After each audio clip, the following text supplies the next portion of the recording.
Richard left us on the very next evening to begin his new career, and committed Ada to my charge with great love for her and great trust in me. It touched me then to reflect, and it touches me now more nearly to remember, having what I have to tell, how they both thought of me, even at that engrossing time. I was a part of all their plans for the present and the future. I was to write to Richard once a week, making my faithful report of Ada. I was to write to him every alternate day. I was to be informed, under his own hand, of all his labours and successes. I was to observe how resolute and persevering he would be. I was to be Ada's bridesmaid when they were married. I was to live with them afterwards. I was to keep all the keys of their house. I was to be made happy for ever and a day. And if the suit should make us rich, Esther, which it may, you know, said Richard to crown all. A shade crossed Ada's face. My dearest Ada, asked Richard, why not? It had better declare us poor at once, said Ada. Oh, I don't know about that, returned Richard, but at all events it won't declare anything at once. It hasn't declared anything in heaven knows how many years. Too true, said Ada. Yes, but Richard urged, answering what her look suggested rather than her words. The longer it goes on, dear cousin, the nearer it must be to a settlement one way or another. Now, is that not reasonable? You know best, Richard, but I'm afraid if we trust to it, it will make us unhappy. But, my Ada, we are not going to trust to it, cried Richard gaily. We know it better than to trust to it. We only say that if it should make us rich, we will have no constitutional objection to being rich. The court is, by solemn settlement of law, our grim old guardian, and we are to suppose that what it gives us, when it gives us anything, is our right. It is not necessary to quarrel with our right. No, said Ada, but it may be better to forget all about it. Well, well, cried Richard, then we will forget all about it. We will consign the whole thing to oblivion. Dame Durden puts on her approving face, and it's done. Dame Durden's approving face, said I, looking out of the box in which I was packing his books, was not very visible when you called it by that name, but it does approve, and she thinks you can't do better. So Richard said there was an end of it, and immediately began, on no other foundation, to build as many castles in the air as would man the Great Wall of China. He went away in high spirits. Ada and I, prepared to miss him very much, commenced our quieter career. On our arrival in London, we had called with Mr. Jarndyce at Mrs. Jellyby's, but had not been so fortunate as to find her at home. It appeared that she had gone somewhere to a tea-drinking, and had taken Miss Jellyby with her. Besides the tea-drinking, there was to be some considerable speech-making and letter-writing on the general merits of the cultivation of coffee, conjointly with natives, at the settlement of Borriboolagar. All this involved, no doubt, sufficient active exercise of pen and ink to make her daughter's part in the proceedings anything but a holiday. It being now beyond the time appointed for Mrs. Jellyby's return, we called again. She was in town, but not at home, having gone to Mile End directly after breakfast on some Borriboolan business, arising out of a society called the East London Branch Aid Ramification. As I had not seen Peepy on the occasion of my last call, when he was not to be found anywhere, and when the cook rather thought he must have strolled away with the dustman's cart, I now inquired for him again. The oyster shells he had been building a house with were still in the passage. He was nowhere discoverable, and the cook supposed that he had gone after the sheep. When we repeated with some surprise, "The sheep?" she said, "Oh yes, on market days he sometimes follows them quite out of town, and came back in such a state as never was." I was sitting by the window with my guardian on the following morning, and Ada was busy writing, of course to Richard, when Miss Jellyby was announced, and entered leading the identical Peepy, whom she had made some endeavours to render presentable by wiping the dirt into corners of his face and hands, and making his hair very wet, and then violently frizzling it with her fingers. Everything the dear child wore was either too large for him or too small. Among his other contradictory decorations, he had the hat of a bishop and the little gloves of a baby. His boots were on a small scale, the boots of a ploughman, while his legs, so crossed and recrossed with scratches that they looked like maps, were bare below a very short pair of plaid drawers, finished off with two frills of perfectly different patterns. The deficient buttons on his plaid frock had evidently been supplied from one of Mr. Jellyby's coats. They were so extremely brazen and so much too large. Most extraordinary specimens of needlework appeared on several parts of his dress, where it had been hastily mended, and I recognised the same hand on Miss Jellyby's. She was, however, unaccountably improved in her appearance, and looked very pretty. She was conscious of poor little Peepy being but a failure after all her trouble, and she showed it as she came in by the way in which she glanced first at him and then at us. "Oh, dear me," said my guardian, "due east." Ada and I gave her a cordial welcome, and presented her to Mr. Jarndyce, to whom she said, as she sat down, "Ma's compliments, and she hopes she'll excuse her because she's correcting proofs of the plan. She's going to put out 5,000 new circulars, and she knows you'll be interested to hear that. I've brought one of them with me, Ma's compliments," with which she presented it sulkily enough. "Thank you," said my guardian. "I'm much obliged to Mrs. Jellyby." Oh dear me, this is a very trying wind. We were busy with Peepy, taking off his clerical hat, asking him if he remembered us, and so on. Peepy retired behind his elbow at first, but he relented at the sight of a sponge cake, and allowed me to take him on my lap, where he sat munching quietly. Mr. Jarndyce then withdrawing into the temporary growlery, Miss Jellyby opened the conversation with her usual abruptness. "We are going on just as bad as ever in Thady's Inge," said she. "I have no peace of my life. Talk of Africa, I couldn't be worse off if I was what's his name, a man and a brother." I tried to say something. "Oh, it's of no use, Miss Summerson," exclaimed Miss Jellyby, "though I thank you for the kind intention all the same. I know how I am used, and I am not to be talked over. You wouldn't be talked over if you were used so. Peepy, go and play at wild beasts under the piano." "I shan't," said Peepy. "Very well, you ungrateful, naughty, hard-hearted boy," returned Miss Jellyby with tears in her eyes. "I'll never take the pains to dress you any more." "Yes, I will go, Caddy," cried Peepy, who was really a good child, and who was so moved by his sister's vexation that he went at once. "It seems a little thing to cry about," said poor Miss Jellyby apologetically, "but I'm quite worn out. I was directing the new circulars until 2 this morning. I detest the whole thing, so that alone makes my head ache till I can't see out of my eyes. And look at that poor unfortunate child. Was there ever such a fright as he is?" Peepy, happily unconscious of the defects of his appearance, sat on the carpet behind one of the legs of the piano, looking calmly out of his den at us while he ate his cake. "I have sent him to the other end of the room," observed Miss Jellyby, drawing her chair nearer ours, "because I don't want him to hear the conversation. Those little things are so sharp. I was going to say, we really are going on worse than ever. Pa will be bankrupt before long, and then I hope Ma will be satisfied. There'll be nobody but Ma to thank for it." We said we hoped Mr. Jellyby's affairs were not in so bad a state as that. "It's of no use hoping, though it's very kind of you," returned Miss Jellyby, shaking her head. "Pa told me only yesterday morning, and dreadfully unhappy he is, that he couldn't weather the storm. I should be surprised if he could, when all our tradesmen send into our house any stuff they like, and the servants do what they like with it, and I have no time to improve things if I knew how, and Ma don't care about anything. I should like to make out how Pa is to weather the storm. I declare if I was Pa I'd run away." "My dear," said I, smiling, "your papa no doubt considers his family." "Oh yes, his family is all very fine, Miss Summerson," replied Miss Jellyby, "but what comfort is his family to him? His family is nothing but bills, dirt, waste, noise, tumbles downstairs, confusion and wretchedness.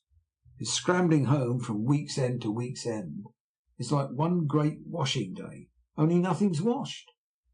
Miss Jellyby tapped her foot upon the floor and wiped her eyes. "I'm sure I pity Pa to that degree," she said, "and I am so angry with Ma that I can't find words to express myself. However, I'm not going to bear it. I am determined. I won't be a slave all my life, and I won't submit to be proposed to by Mr. Quayle. A pretty thing indeed to marry a philanthropist. As if I hadn't had enough of that," said poor Miss Jellyby. I must confess that I could not help feeling rather angry with Mrs. Jellyby myself, seeing and hearing this neglected girl, and knowing how much of bitterly satirical truth there was in what she said. It wasn't that we had been intimate when you stopped at our house, pursued Miss Jellyby. I should have been ashamed to come here to-day, for I know what a figure I must seem to you. But as it is, I made up my mind to call, especially as I am not likely to see you again the next time you come to town." She said this with such great significance that Ada and I glanced at one another, foreseeing something more. "No," said Miss Jellyby, shaking her head, "not at all like. I know I may trust you too. I'm sure you won't betray me. I am engaged." "Without their knowledge at home?" said I. "Why, good gracious me, Miss Summerson," she returned, justifying herself in a fretful but not angry manner.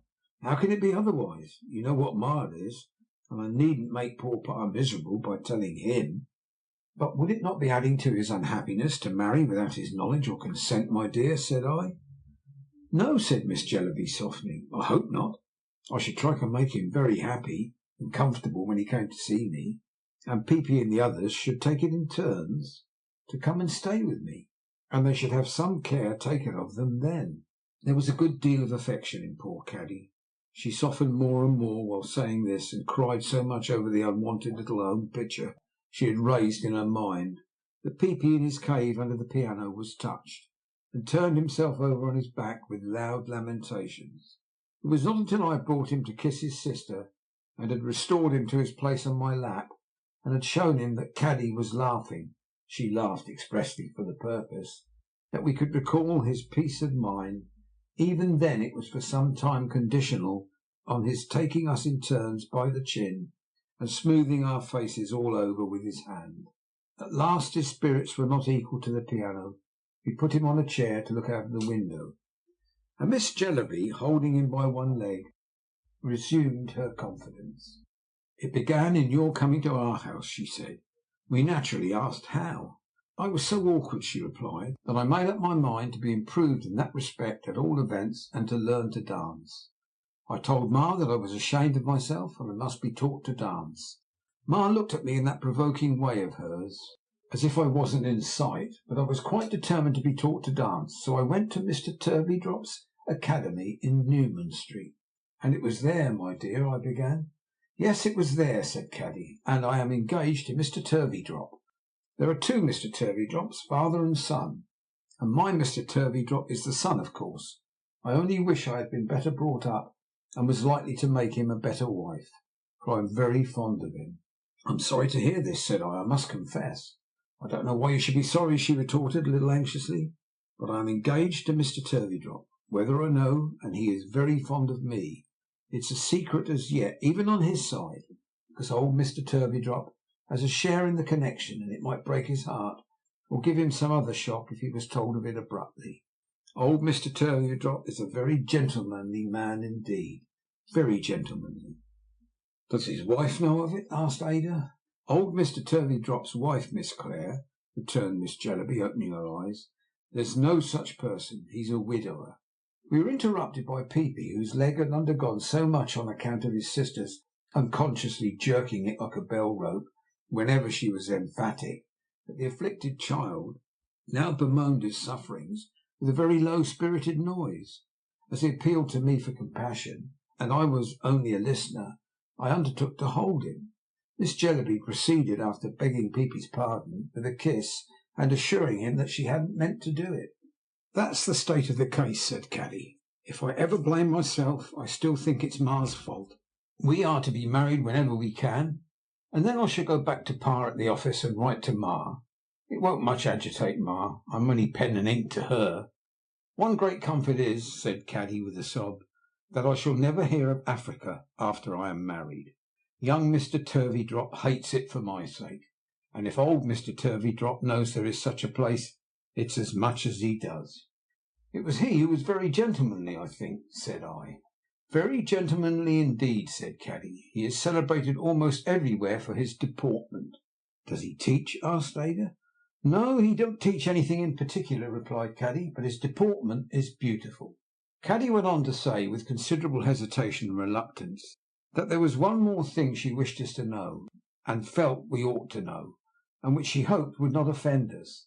It was that she had improved her acquaintance with Miss Flite, the little crazy old lady, and that she frequently went there early in the morning and met her lover for a few minutes before breakfast.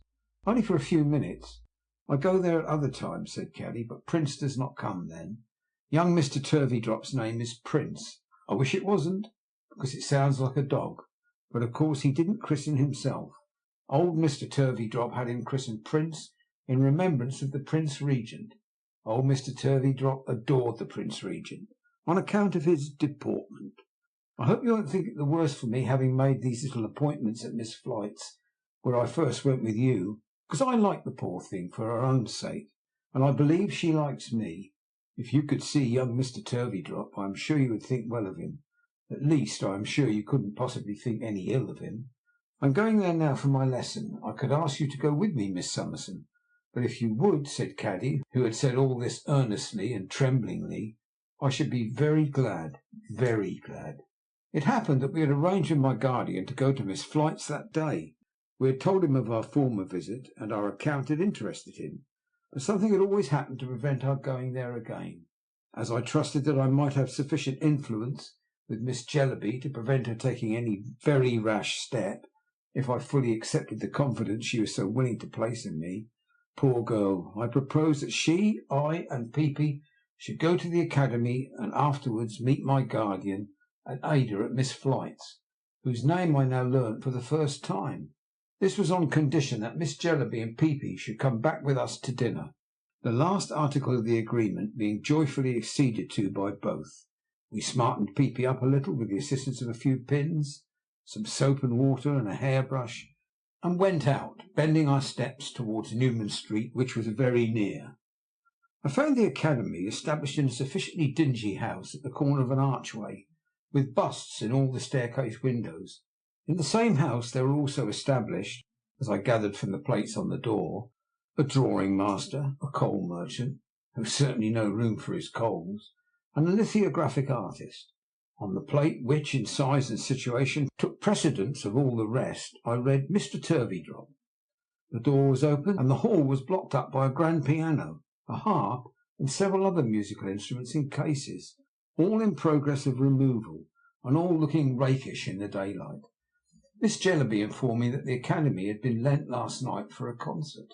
We went upstairs. It had been quite a fine house once, when it was anybody's business to keep it clean and fresh, and nobody's business to smoke in it all day, and into Mr. Turveydrop's great room, which was built out into a mews at the back, and was lighted by a skylight.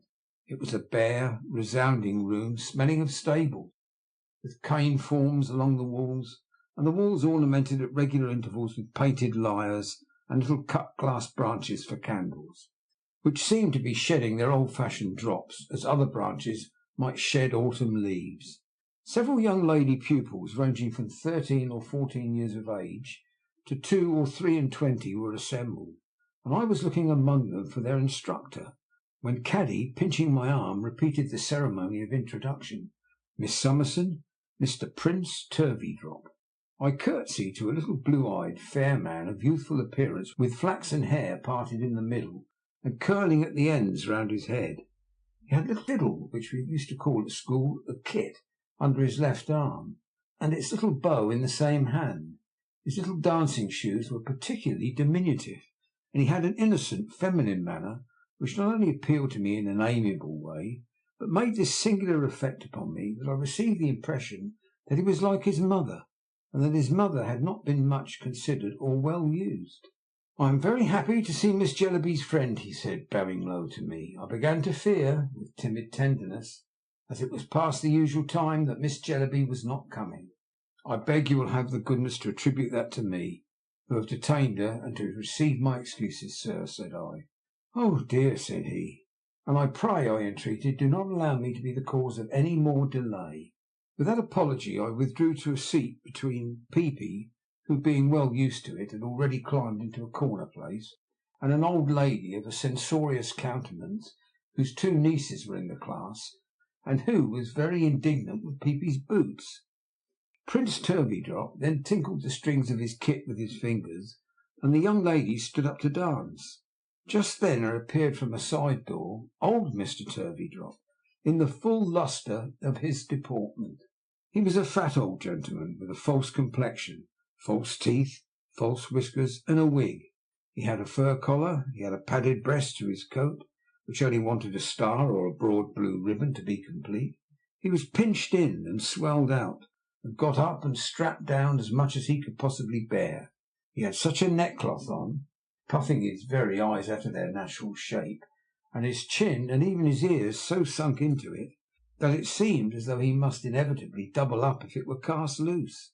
He had under his arm a hat of great size and weight, shelving downward from the crown to the brim, and in his hand a pair of white gloves, with which he flapped as he stood poised on one leg in a high-shouldered, round-elbowed state of elegance, not to be surpassed. He had a cane, he had an eyeglass, he had a snuff-box, he had rings, he had wristbands, he had everything but any touch of nature. He was not like youth, he was not like age, he was not like anything in the world but a model of deportment. "Father, a visitor, Miss Jellyby's friend, Miss Summerson." "Distinguished," said Mr. Turveydrop, "by Miss Summerson's presence." As he bowed to me in that tight state, I almost believe I saw creases come into the whites of his eyes. "My father," said the son aside to me, with quite an affecting belief in him, "is a celebrated character. My father is greatly admired." "Go on, Prince, go on," said Mr. Turveydrop, standing with his back to the fire and waving his gloves condescendingly. "Go on, my son." At this command, or by this gracious permission, the lesson went on. Prince Turveydrop sometimes played the kit, dancing, sometimes played the piano, standing, sometimes hummed the tune with what little breath he could spare, while he set a pupil right, always conscientiously moved with the least proficient through every step and every part of the figure, and never rested for an instant. His distinguished father did nothing whatever but stand before the fire, a model of deportment. "And he never does anything else," said the old lady of the censorious countenance. "Yet would you believe that it's his name on the door-plate?" "His son's name is the same, you know," said I. "He wouldn't let his son have any name if he could take it from him," returned the old lady. "Look at the son's dress. It was certainly plain, threadbare, almost shabby. Yet the father must be garnished and tricked out," said the old lady, "because of his deportment." "I'd deport him. Transport him would be better." I felt curious to know more concerning this person. I asked, "Does he give lessons in deportment now?" "Now," returned the old lady shortly. "Never did." After a moment's consideration, I suggested that perhaps fencing had been his accomplishment. "I don't believe he can fence at all, ma'am," said the old lady. I looked surprised and inquisitive, the old lady becoming more and more incensed against the master of deportment as she dwelt upon the subject, gave me some particulars of his career, with strong assurances that they were mildly stated. He had married a meek little dancing mistress with a tolerable connection, having never in his life before done anything but deport himself, and had worked her to death, or had, at the best, suffered to work herself to death, to maintain him in those expenses which were indispensable to his position. At once to exhibit his deportment to the best models, and to keep the best models constantly before himself, he had found it necessary to frequent all public places of fashionable and lounging resort, to be seen at Brighton and elsewhere at fashionable times, and to lead an idle life in the very best clothes. To enable him to do this, the affectionate little dancing mistress had toiled and laboured, and would have toiled and laboured to that hour if her strength had lasted so long. For the mainspring of the story was that, in spite of the man's absorbing selfishness, his wife, overpowered by his deportment, had to the last believed in him, and had on her deathbed, in the most moving terms, confided him to their son as one who had an inextinguishable claim upon him, and whom he could never regard with too much pride and deference. The son, inheriting his mother's belief, and having the deportment always before him, had lived and grown in the same faith, and now at 30 years of age worked for his father 12 hours a day, and looked up to him with veneration on the old imaginary pinnacle. "The airs this fellow gives himself," said my informant, shaking a head at old Mr. Turveydrop with a speechless indignation as he drew on his tight gloves. Of course, unconscious of the homage she was rendering, he fully believes he's one of the aristocracy, and he is so condescending to the son, he so egregiously deludes, that you might suppose him the most virtuous of parents. "Oh," said the old lady, apostrophizing him with infinite vehemence, "I could bite you." I could not help being amused. Though I heard the old lady out with feelings of real concern, it was difficult to doubt her with the father and son before me. What I might have thought of them without the old lady's account, or what I might have thought of the old lady's account without them, I cannot say. There was a fitness of things in the whole that carried conviction with it. My eyes were yet wandering from young Mr. Turveydrop, working so hard, to old Mr. Turveydrop, deporting himself so beautifully, when the latter came ambling up to me and entered into conversation. He asked me first of all whether I conferred charm and distinction on London by residing in it. I did not think it necessary to reply that I was perfectly aware I should not do that, in any case, but merely told him where I did reside.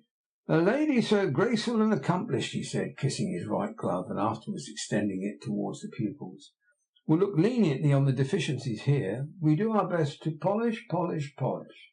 He sat down beside me, taking some pains to sit on the form, I thought, in imitation of the print of his illustrious model on the sofa, and he really did look very like it. "To polish, polish, polish," he repeated, taking a pinch of snuff and gently fluttering his fingers. "But are we not, if I may say to one so formed to be graceful both by nature and art," with the high-shouldered bow, which seemed impossible for him to make without lifting up his eyebrows and shutting his eyes, "we are not what we used to be in point of deportment." "Are we not, sir?" said I. "We have degenerated," he returned, shaking his head, which he could do to a very limited extent in his cravat. "A levelling age is not favourable to deportment. It develops vulgarity. Perhaps I speak with some little partiality. It may not be for me to say that I have been called, for some years now, Gentleman Turveydrop, or that His Royal Highness the Prince Regent did me the honour to inquire, on my removing my hat as he drove out of the pavilion at Brighton, that fine building, 'Who is he? Who the devil is he? Why don't I know him? Why hasn't he 30,000 a year?' But these are little matters of anecdote. The general property, ma'am, still repeated occasionally among the upper classes." "Indeed," said I. He replied with a high-shouldered bow. "Where what is left among us of deportment," he added, "still lingers, England, alas, my country, has degenerated very much, and is degenerating every day. She has not many gentlemen left. We are few. I see nothing to succeed us but a race of weavers." "One might hope that the race of gentlemen would be perpetuated here," said I. "You are very good." He smiled with a high-shouldered bow again. "You flatter me. But no, I have never been able to imbue my poor boy with that part of his art. Heaven forbid that I should disparage my dear child, but he has no deportment." "He appears to be an excellent master," I observed. "Understand me, my dear madam, he is an excellent master. All that can be acquired he has acquired. All that can be imparted he can impart. But there are things—" He took another pinch of snuff and made the bow again, as if to add, "the kind of thing, for instance." I glanced towards the centre of the room, where Miss Jellyby's lover, now engaged with single pupils, was undergoing greater drudgery than ever. "My amiable child," murmured Mr. Turveydrop, adjusting his cravat. "Your son is indefatigable," said I. "It is my reward," said Mr. Turveydrop, "to hear you say so. In some respects he treads in the footsteps of his sainted mother. She was a devoted creature. But woman, lovely woman," said Mr. Turveydrop with very disagreeable gallantry, "what a sex you are!" I rose and joined Miss Jellyby, who was by this time putting on her bonnet. The time allotted to a lesson having fully elapsed, there was a general putting on of bonnets, when Miss Jellyby and the unfortunate Prince found an opportunity to become betrothed. I don't know, but they certainly found none on this occasion to exchange a dozen words. "My dear," said Mr. Turveydrop benignly to his son, "do you know the hour?" "No, father." The son had no watch. The father had a handsome gold one, which he pulled out with an air that was an example to mankind. "My son," said he, "it's 2 o'clock. Recollect your school at Kensington at 3. "That's time enough for me, father," said Prince. "I can take a morsel of dinner standing, and be off." "My dear boy," returned his father, "you must be very quick. You will find the cold mutton on the table." "Thank you, father. Are you off now, father?" "Yes, my dear, I suppose," said Mr. Turveydrop, shutting his eyes and lifting up his shoulders with modest consciousness. "And I must show myself as usual about town." "You'd better dine out comfortably somewhere," said his son. "My dear child, I intend to. I shall take my little meal, I think, at the French house in Opera Colonnade." "That's right. Good bye, father," said Prince, shaking hands. "Good bye, my son. Bless you." Mr. Turveydrop said this in quite a pious manner, and it seemed to do his son good, who, in parting from him, was so pleased with him, so dutiful to him, and so proud of him, that I almost felt as if it were an unkindness to the younger man not to be able to believe implicitly in the elder. The few moments that were occupied by Prince in taking leave of us, and particularly one of us, as I saw, being in the secret, I enhanced my favourable impression of his most childish character. I felt a liking for him and a compassion for him, as he put his little kit in his pocket, and with it his desire to stay a little while with Caddy, and went away good-humouredly to his cold mutton and his school at Kensington. That made me scarcely less irate with his father than the censorious old lady. The father opened the room door for us and bowed us out in a manner, I must acknowledge, worthy of his shining original. In the same style he presently passed us on the other side of the street, on his way to the aristocratic part of the town, where he was going to show himself among the few other gentlemen left. For some moments I was so lost in reconsidering what I had heard and seen in Newman Street that I was quite unable to talk to Caddy, or to even fix my attention on what she said to me, especially when I began to inquire in my mind whether there were or ever had been any other gentlemen, not in the dancing profession, who lived and founded a reputation entirely on their deportment. This became so bewildering, and suggested the possibility of so many Mr. Turveydrops, that I said, "Esther, you must make up your mind to abandon this subject altogether and attend to Caddy." I accordingly did so, and we chatted all the rest of the way to Lincoln's Inn. Caddy told me that her lover's education had been so neglected that it was not always easy to read his notes.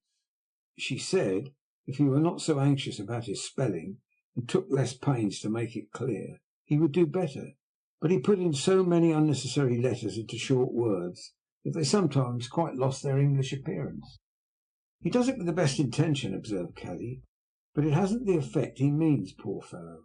Caddy then went on to reason how he could be expected to be a scholar when he had passed his whole life in the dancing school, and done nothing but teach and fag and teach, morning and noon and night.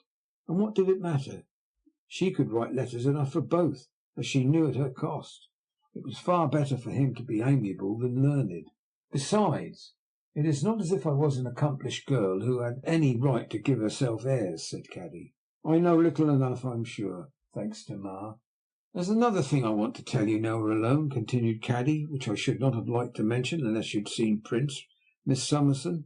You know what a house ours is. It's of no use my trying to learn anything that it would be useful for Prince's wife to know.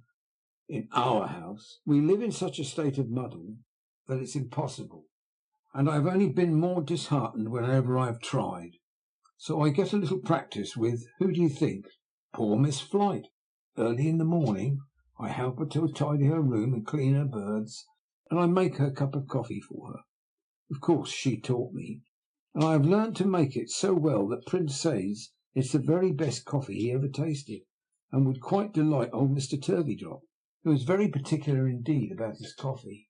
I can make little puddings too, and I know how to buy neck of mutton and tea and sugar and butter, and a good many housekeeping things. I'm not clever at my needle yet," said Caddy, glancing at the repairs on Peepy's frock, "but perhaps I shall improve. And since I have been engaged to Prince, and have been doing all this, I have felt better tempered, I hope, and more forgiving to Ma. It rather put me out at first this morning to see you and Miss Clare looking so neat and pretty, and to feel ashamed of Peepy and myself too. But on the whole I hope I am better tempered than I was, and more forgiving to Ma." The poor girl tried so hard, said it from her heart, and touched mine. "Caddy, my love," I replied, "I begin to have a great affection for you, and I hope we shall become friends." "Oh, do you?" cried Caddy. "How happy that would make me." "My dear Caddy," said I, "let us be friends from this time, and let us often have a chat about these matters, and try to find the right way through them." Caddy was overjoyed. I said everything in my old-fashioned way to comfort and encourage her. I would not have objected to old Mr. Turveydrop that day for any smaller consideration than a settlement on his daughter-in-law. By this time we were come to Mr. Crook's, whose private door stood open. There was a bill pasted on the door-post, announcing a room to let on the second floor. It reminded Caddy to tell me, as we proceeded upstairs, that there had been a sudden death there, and an inquest, and that our little friend had been ill of the fright. The door and window of the vacant room being open, we looked in. It was the room with the dark door to which Miss Flite had secretly directed my attention when I was last in the house. A sad and desolate place it was, a gloomy, sorrowful place that gave me a strange sensation of mournfulness and even dread. "You look pale," said Caddy when we came out. "And cold." I felt as if the room had chilled me. We had walked slowly while we were talking, and my guardian and Ada were before us. We found them in Miss Flite's garret. They were looking at the birds, while a medical gentleman, who was so good as to attend Miss Flite with much solicitude and compassion, spoke with her cheerfully by the fire. "I have finished my professional visit," he said, coming forward. "Miss Flite is much better, and may appear in court, as her mind is set upon it, to-morrow. She has been greatly missed there, I understand." Miss Flite, receiving the compliment with complacency, and dropped a general curtsey to us. "Honour indeed," said she. "By another visit from the wards in Jarndyce. Very happy to receive Jarndyce of Bleak House beneath my humble roof," with a special curtsey. Fitz Jarndyce, my dear. She had bestowed that name on Caddy, it appeared, and always called her by it. A double welcome. "Has she been very ill?" asked Mr. Jarndyce of the gentleman whom we had found in attendance on her. She answered for herself directly, though he had put the question in a whisper. "Oh, decidedly unwell. Oh, very unwell indeed," she said confidentially. "Not pain, you know. Trouble. Not bodily so much as nervous. Nervous, the truth is," in a subdued voice and trembling. "We've had a death here. There was a poison in the house. I'm very susceptible to such horrid things. It frightened me. Only Mr. Woodcourt knows how much. My physician, Mr. Woodcourt, with great stateliness. The wards in Jarndyce. Jarndyce of Bleak House. Fitz Jarndyce." "Miss Flite," said Mr. Woodcourt in a grave kind of voice, as if he were appealing to her while speaking to us, and laying his hand gently on her arm, "Miss Flite describes her illness with her usual accuracy. She was alarmed by an occurrence in the house which might have alarmed a stronger person, and was made ill by the distress and agitation. She brought me here in the first hurry of the discovery, though too late for me to be of any use to the unfortunate man. I have compensated myself for that disappointment by coming here since, and being of some small use to her." "The kindest physician in the college," whispered Miss Flite to me. "I expect a judgment on the day of judgment, and shall then confer estates." "She will be as well in a day or two," said Mr. Woodcourt, looking at her with an observant smile, "as she ever will be. In other words, quite well, of course. Have you heard of her good fortune?" "Most extraordinary," said Miss Flite, smiling brightly. "You never heard of such a thing, my dear. Every Saturday, Conversation Kenge, or Guppy, clerk to Conversation K, places in my hand a paper of shillings. Shillings, I assure you. Always the same number in the paper. Always one for every day in the week. Now you know. Really, so well timed, is it not?" "Yes. From whence do these papers come, you say? That is the great question." "Naturally. Shall I tell you what I think?" "I think," said Miss Flite, drawing herself back with a very shrewd look, and shaking her right forefinger in a most significant manner, "that the Lord Chancellor, aware of the length of time during which the Great Seal has been open, for it has been open a long time, forwards them until the judgment I expect is given. Now that's very creditable, you know, to confess in that way that he is a little slow for human life. So delicate. Attending court the other day, I attend it regularly with my documents, I taxed him with it, and he almost confessed. That is, I smiled at him from my bench, and he smiled at me from his bench. But it's a great good fortune, is it not? And Fitz Jarndyce lays the money out for me to great advantage. Oh, I assure you, to the greatest advantage." I congratulated her, as she addressed herself to me, upon this fortunate addition to her income, and wished her a long continuance of it. I did not speculate upon the source from which it came, or wondered whose humanity was so considerate. My guardian stood before me contemplating the birds. and I had no need to look beyond him. "What do you call these little fellows, ma'am?" said he in a pleasant voice. "Have they any names?" "I can answer for Miss Flite that they have," said I, "for she promised to tell us what they were. Ada remembers." Ada remembered very well. "Did I?" said Miss Flite. "Who's that at my door? Why are you listening at my door for, Crook?" The old man of the house, pushing it open before him, appeared there with his fur cap in his hand and his cat at his heels. "I weren't listening, Miss Flite," he said. "I was going to give a rap with me knuckles, only you're so quick." "Make your cat go down. Drive her away," the old lady angrily exclaimed. "Bah, bah! There ain't no danger, gentlefolks," said Mr. Crook, looking slowly and sharply from one to the other until he had looked at all of us. "She'd never offer at the birds when I was here unless I told her to it." "You will excuse my landlord," said the old lady with a dignified air. Quite M. What do you want, Crook, when I have company?"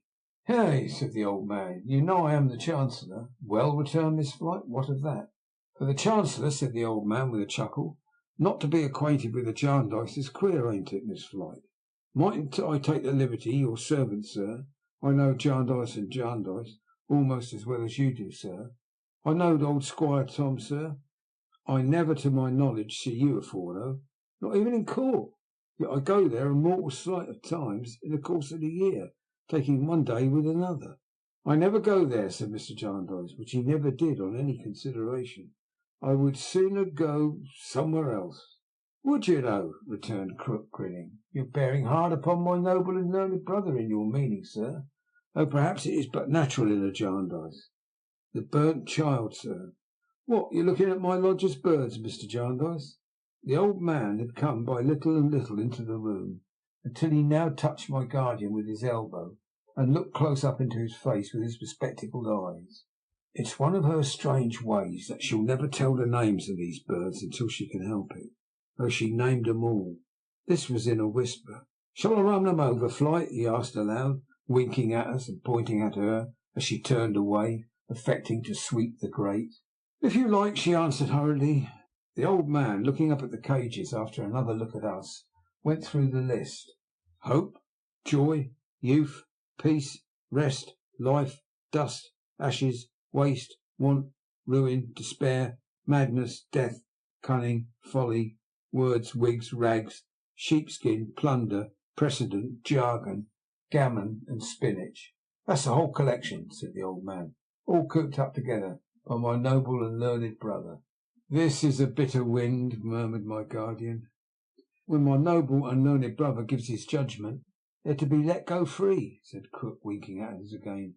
"And then," he added, whispering and grinning, "if that ever was to happen, which it won't, the birds that have never been caged would kill 'em."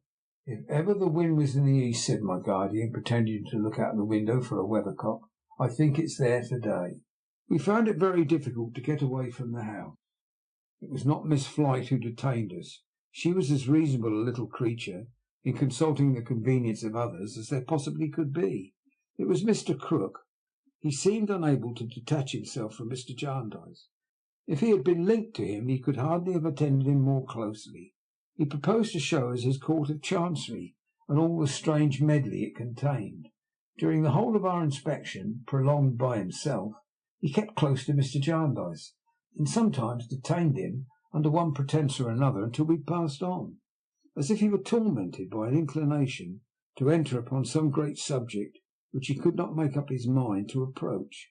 I cannot imagine a countenance and manner more singularly expressive of caution and indecision, and a perpetual impulse to do something he could not resolve to venture on, than Mr. Crook's was that day.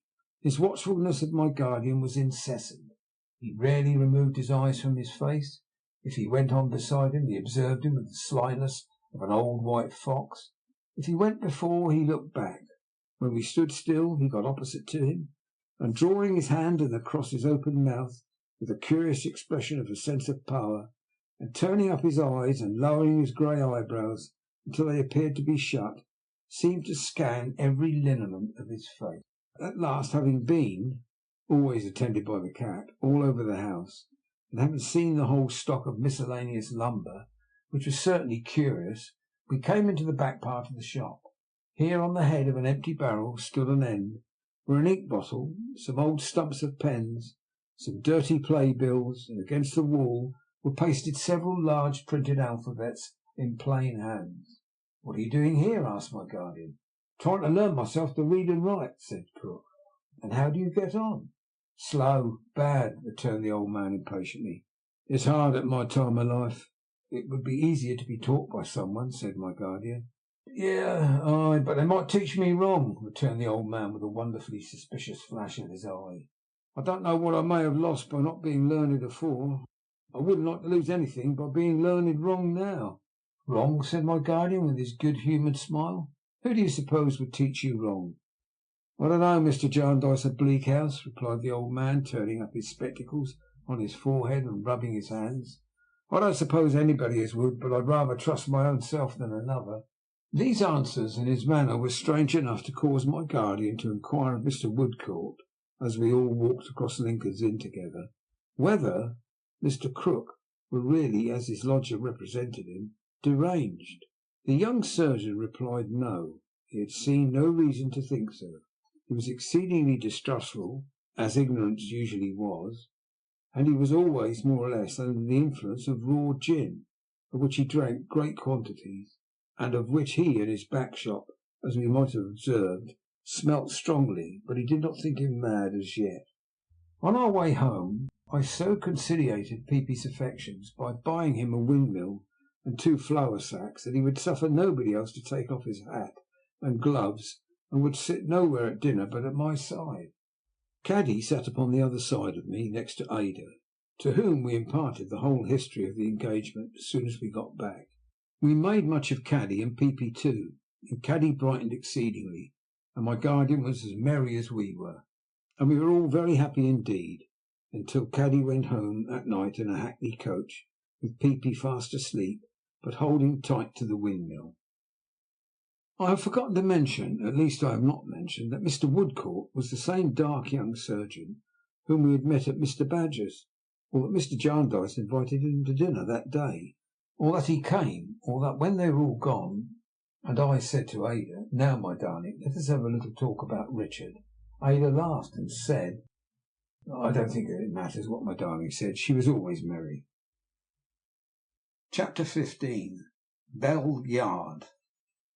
While we were in London, Mr. Jarndyce was constantly beset by the crowd of excitable ladies and gentlemen whose proceedings had so much astonished us. Mr. Quayle, who presented himself soon after our arrival, was in all such excitements. He seemed to project those 2 shining knobs of temples into his everything that went on, and to brush his hair farther and farther back, until the very roots were almost ready to fly out of his head in an inappeasable philanthropy. All objects were alike to him, but he was always particularly ready for anything in the way of a testimonial to any one. His great power seemed to be his power of indiscriminate admiration. He would sit for any length of time with the utmost enjoyment, bathing his temples in the light of any order of luminary. Having first seen him perfectly swallowed up in admiration of Mrs. Jellyby, I had supposed her to be the absorbing object of his devotion. I soon discovered my mistake, and found him to be a train-bearer and organ-blower to a whole procession of people. Mrs. Pardiggle came one day for a subscription to something, and with her Mr. Quayle. Whatever Mrs. Pardiggle said, Mr. Quayle repeated to us, and just as he had drawn Mrs. Jellyby out, he drew Mrs. Pardiggle out. Mrs. Pardiggle wrote a letter of introduction to my guardian in behalf of her eloquent friend Mr. Gusher. With Mr. Gusher appeared Mr. Quayle again, Mr. Gusher being a flabby gentleman, with a moist surface and eyes much too small for his moon of a face, that they seemed to have been originally made for somebody else, but was not at first sight prepossessing. Yet he was scarcely seated before Mr. Quayle asked Ada and me, not inaudibly, whether he was not a great creature, which he certainly was, flabbily speaking, for Mr. Quayle meant in intellectual beauty, and whether we were not struck by his massive configuration of brow. In short, we heard of a great many missions of various sorts amongst this set of people, but nothing respecting them was half so clear to us that it was Mr. Quayle's mission to be in ecstasies with everybody else's mission, and that it was the most popular mission of all. Mr. Jarndyce had fallen into this company in the tenderness of his heart, and his earnest desire to do all the good in his power, but that he felt it to be too often an unsatisfactory company, where benevolence took spasmodic forms, where charity was assumed as a regular uniform by loud professors and speculators in cheap notoriety, vehement in profession, restless and vain in action, servile in the last degree of meanness to the great adulatory of one another, and intolerable to those who were anxious quietly to help the weak from failing, rather than with a great deal of bluster and self-laudation to raise them up a little way when they were down. He plainly told us when a testimonial was originated to Mr. Quayle by Mr. Gusher, who had already got one originated by Mr. Quayle, and when Mr. Gusher spoke for an hour and a half on the subject to a meeting, including 2 charity schools of small boys and girls, who were specially reminded of the widow's mite, and requested to come forward with halfpence and be acceptable to sacrifices, I think the wind was in the east for 3 whole weeks. I mention this because I am coming to Mr. Skimpole again. It seemed to me that his off-hand professions of childishness and carelessness were a great relief to my guardian. By contrast with such things, and were the more readily believed in, since to find one perfectly undesigning and candid man among many opposites could not fail to give him pleasure. I should be sorry to imply that Mr. Skimpole divined this, and it was politic. I really never understood him well enough to know. What he was to my guardian, he certainly was to the rest of the world. He had not been very well, and thus, though he lived in London, we had seen nothing of him until now. He appeared one morning in his usual agreeable way, and as full of pleasant spirits as ever. Well, he said, here he was. He had been bilious, but rich men were often bilious, and therefore had been persuading himself that he was a man of property. So he was, in a certain point of view, in his expensive intentions. He had been enriching his medical attendant in the most lavish manner. He had always doubled and sometimes quadrupled his fees. He had said to the doctor, "Now, my dear doctor, it's quite a delusion on your part to suppose that you attend me for nothing. I am overwhelming you with money, in my expansive intentions, if you only knew it." And really, he said, he meant it to that degree that he thought it much the same thing as doing it. If he had those bits of metal or thin paper to which mankind attach so much importance put in the doctor's hand, he would have put them in the doctor's hand. Not having them, he substituted the will for the deed. Very well, if he really meant it, if his will were genuine and real, which it was, it appeared to him that it was the same coin, and cancelled the obligation. "It may be partly because I know nothing of the value of money," said Mr. Skimpole, "but I often feel this. It seems so reasonable. My butcher says to me he wants that little bill. It's part of the pleasant, unconscious poetry of the man's nature that he always calls it a little bill, to make the payment appear easy to both of us. I reply to the butcher, 'My good friend, if you knew it, you are paid. You haven't had the trouble of coming to ask for the little bill. You are paid. I mean it.' But suppose," said my guardian, laughing, "he had meant the meat in the bill instead of providing it?" "My dear Jarndyce," he returned, "you surprise me. You take the butcher's position. A butcher I once dealt with occupied that very ground.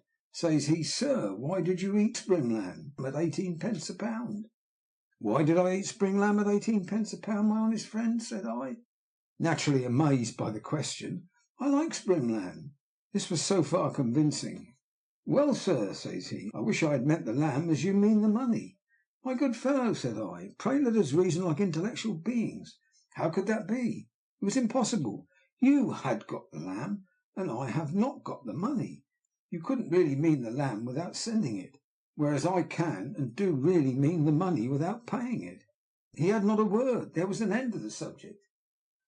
"Did he take no legal proceedings?" inquired my guardian. "Yes, he took legal proceedings," said Mr. Skimpole, "but in that he was influenced by passion, not by reason. Passion reminds me of Boythorn.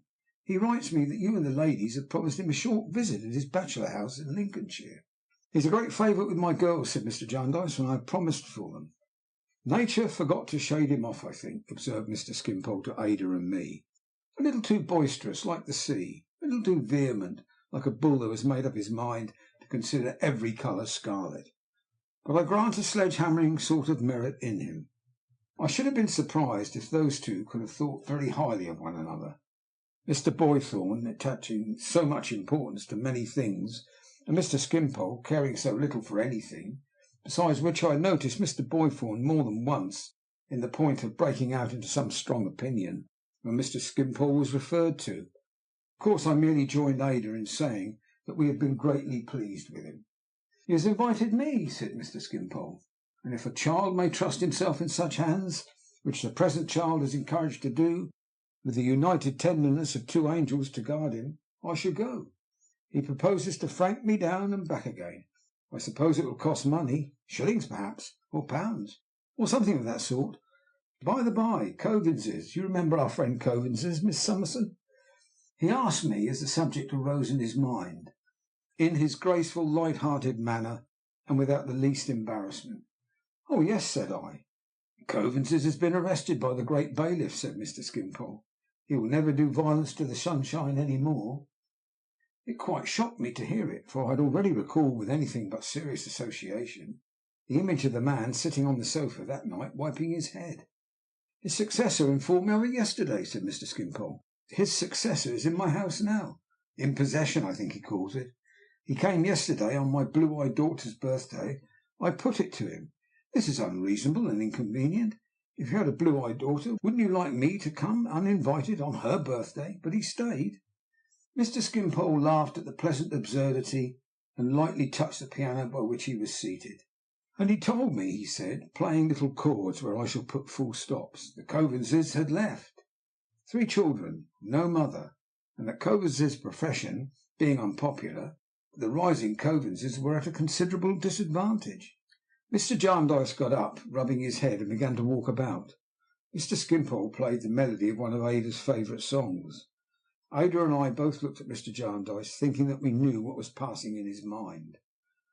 After walking and stopping, and several times leaving off rubbing his head, and beginning again, my guardian put his hand upon the keys, and stopped Mr. Skimpole's playing. "I don't like this, Skimpole," he said thoughtfully.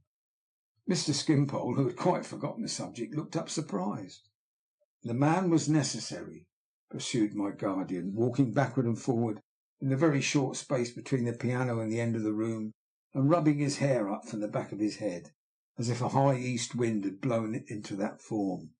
"We make such men necessary by our faults and follies, or by our want of worldly knowledge, or by our misfortunes. We must not revenge ourselves upon them. There was no harm in his trade. He maintained his children. One would like to know more about this." "Oh, Coavinses!" cried Mr. Skimpole, at length perceiving what he meant. "Nothing easier. A walk to Coavins's headquarters, and you can know what you will." Mr. Jarndyce nodded to us, who were only waiting for the signal. "Come, we will walk that way, my dears. Why not that way as soon as another?" We were quickly ready and went out. Mr. Skimpole went with us, and quite enjoyed the expedition. It was so new and so refreshing, he said, for him to want Coavinses instead of Coavinses wanting him. He took us first to Cursitor Street, Chancery Lane, where there was a house with barred windows, which he called Coavins's Castle. On our going into the entry and ringing a bell, a very hideous boy came out of a sort of office and looked at us over a spiked wicket. "What do you want?" said the boy, fitting 2 of the spikes into his chin. "There was a follower, an officer or something here," said Mr. Jarndyce, "who is dead." "Yes," said the boy. "Well?" "I want to know his name, if you please." "Name of Neckett," said the boy. "And his address?" "Bell Yard," said the boy. "Chandler's shop, left-hand side. Name of Blinder." "Was he—" "I don't know how to shape the question," murmured my guardian. "Industrious?" "Was Neckett," said the boy. "Yes, very much so. He was never tired of watching. He'd sit upon a post in a street corner 8 or 10 hours at a stretch, if he undertook to do it. He might have done worse," I heard my guardian soliloquize. "He might have undertaken to do it and not done it. Thank you, that's all I want." We left the boy with his head on one side and his arms on the gate, fondling and sucking the spikes, and went back to Lincoln's Inn, where Mr. Skimpole, who had not cared to remain near Coavins's, awaited us. Then we all went to Bell Yard, a narrow alley at a very short distance. We soon found the chandler's shop.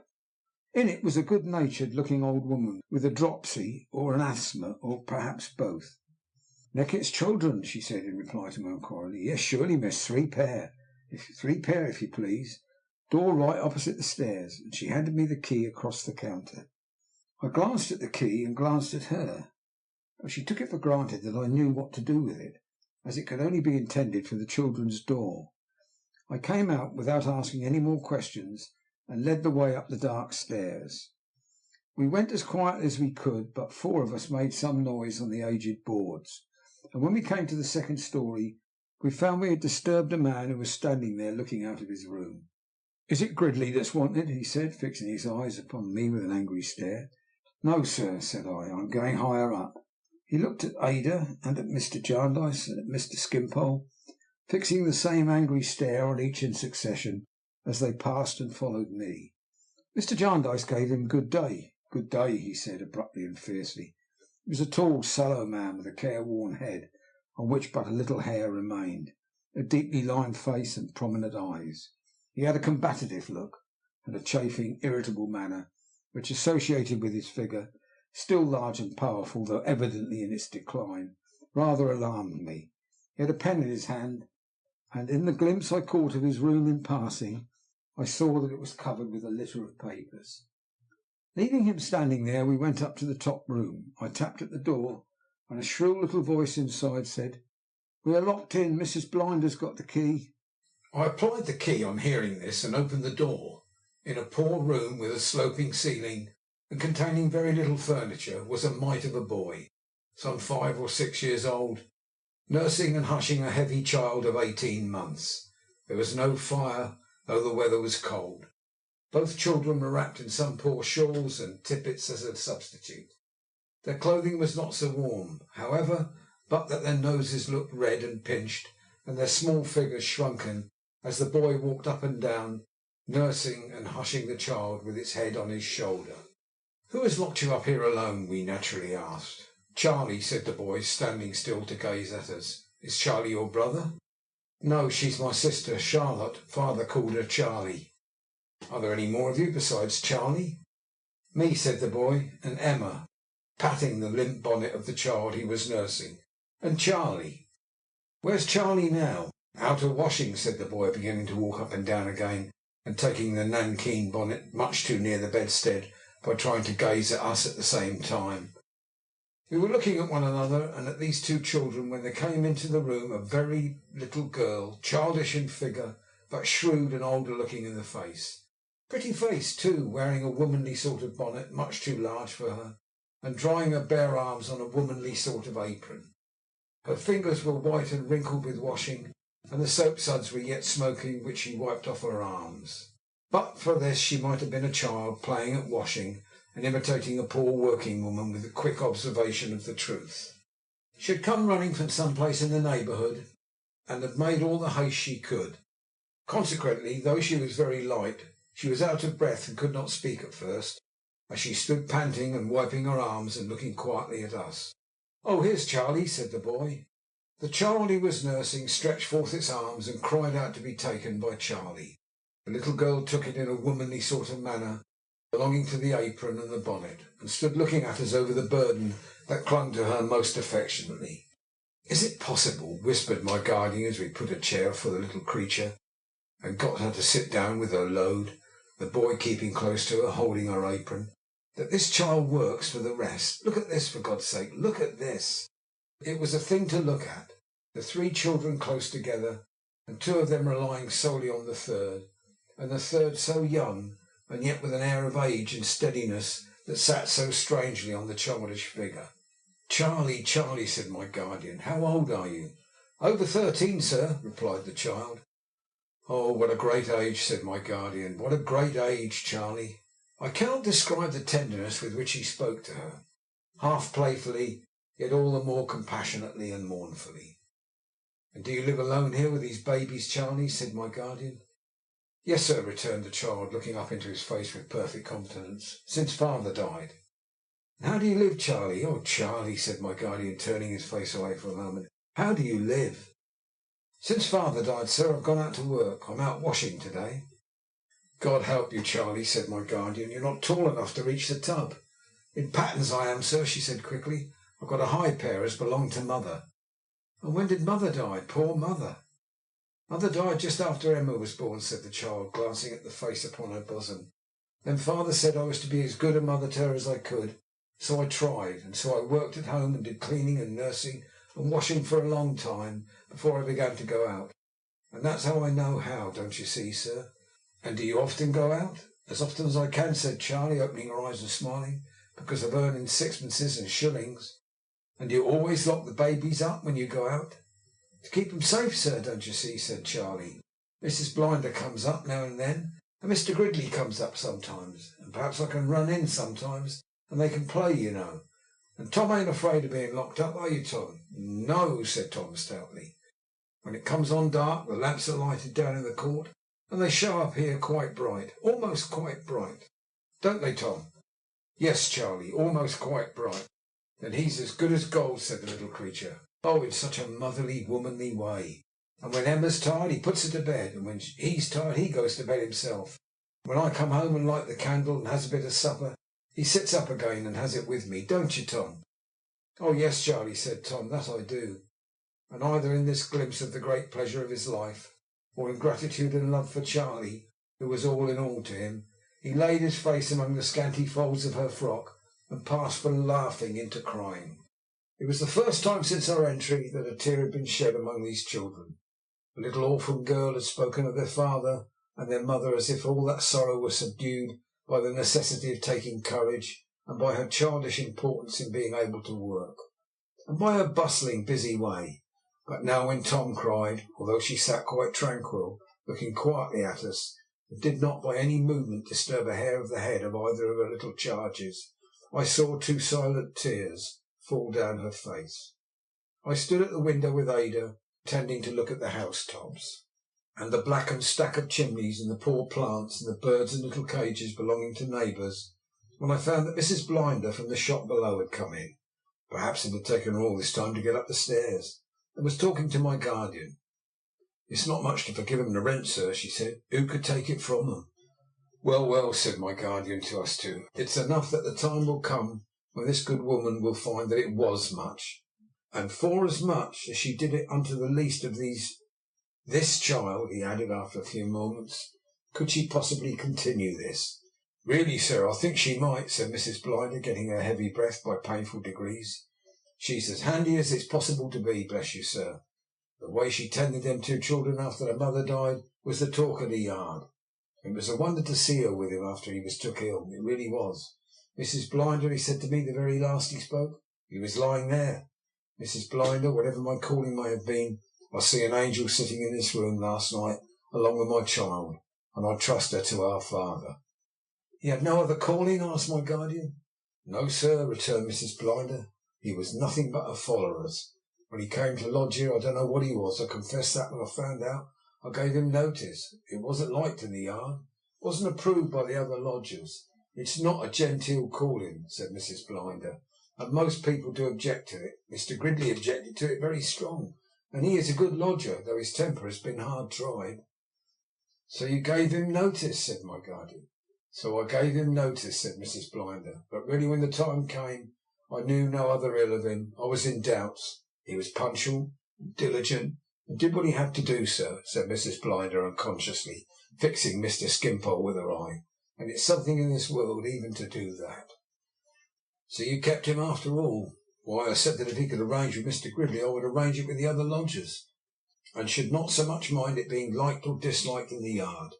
Mr. Gridley gave his consent, gruff, but gave it. He was always gruff with him, but he has been kind to the children since. A person is never known until a person is proved." "How many people been kind to the children?" asked Mr. Jarndyce. "Upon the whole, not so bad, sir," said Mrs. Blinder, "but certainly not so many as would have been if their father's calling had been different. Mr. Covins gave a guinea, and the followers made up a little purse. Some neighbours in the yard that he had always joked and tapped their shoulders when he went by came forward with a little subscription, and in general not so bad. Similarly with Charlotte. Some people won't employ her because she was a follower's child. Some people that do employ her cast it at her.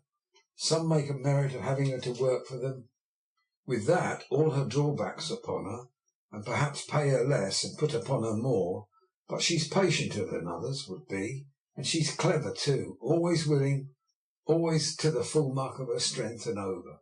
So I should say in general, not so bad, sir, but might be better." Mrs. Blinder sat down to give herself a more favourable opportunity of recovering her breath, exhausted anew by so much talking before it was fully restored. Mr. Jarndyce was turning to speak to us when his attention was attracted by the abrupt entrance into the room of the Mr. Gridley who had been mentioned and whom we had seen on our way up. "I don't know what you may be doing here, ladies and gentlemen," he said, as if he resented our presence, "but you'll excuse my coming in. I don't come to stare about me. Well, Charlie, well, Tom, well, little one, how is it with us all to-day?" He bent over the group in a caressing way, and was clearly regarded as a friend by the children, though his face retained its stern character, and his manner to us was as rude as it could be. My guardian noticed it and respected it. "No one would surely come here and stare about him," he said mildly. "Maybe so, sir, maybe so," returned the other, taking Tom upon his knee and waving him off impatiently.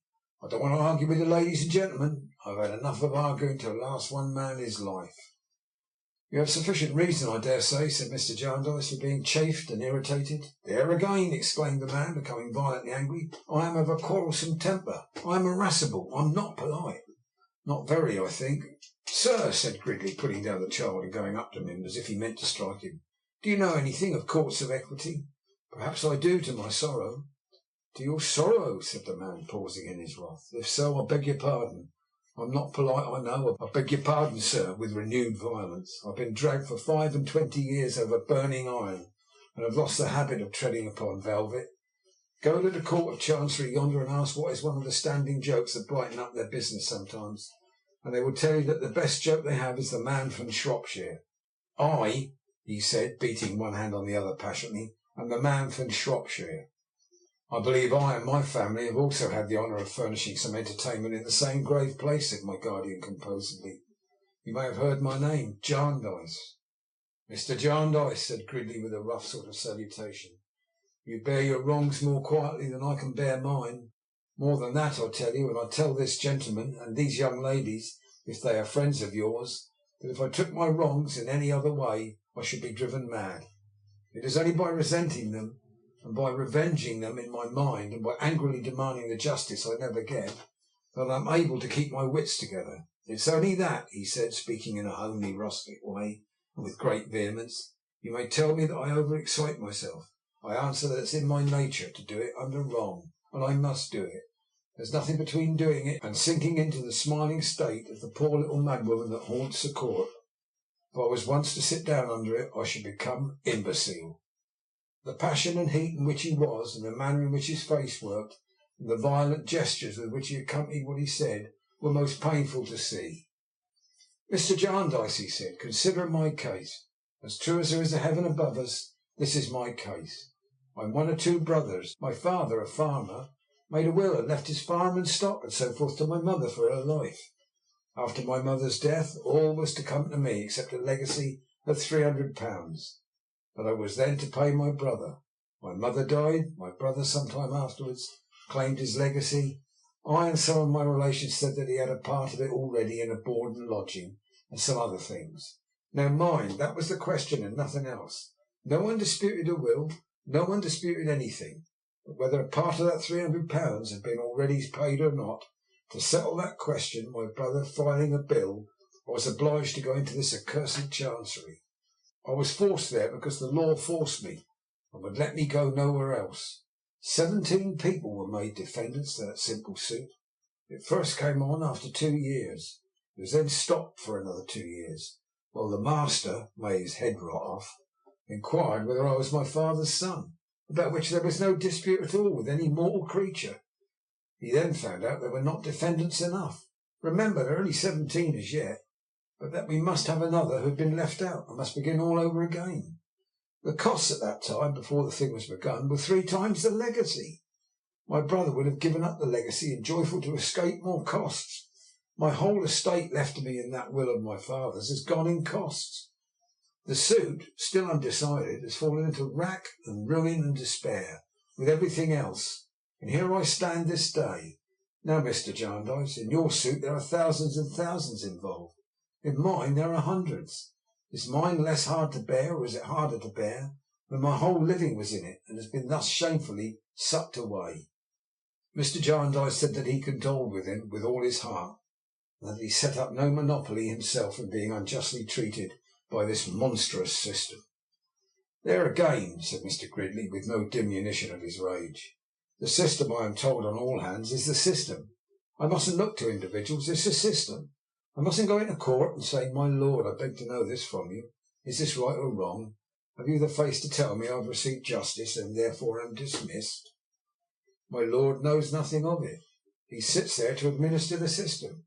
I mustn't go to Mr. Tulkinghorn, the solicitor in Lincoln's Inn Fields, and say to him when he makes me furious by being so cool and satisfied, as they all do, for I know that they gain by it while I lose, don't I? I mustn't say to him, 'I will have something out of someone for my ruin, by fair means or foul.' He is not responsible. It's the system. But if I do no violence to any of them, here I don't know what may happen if I'm carried beyond myself at last. I will accuse the individual workers of that system against me, face to face, before the great eternal bar." His passion was fearful.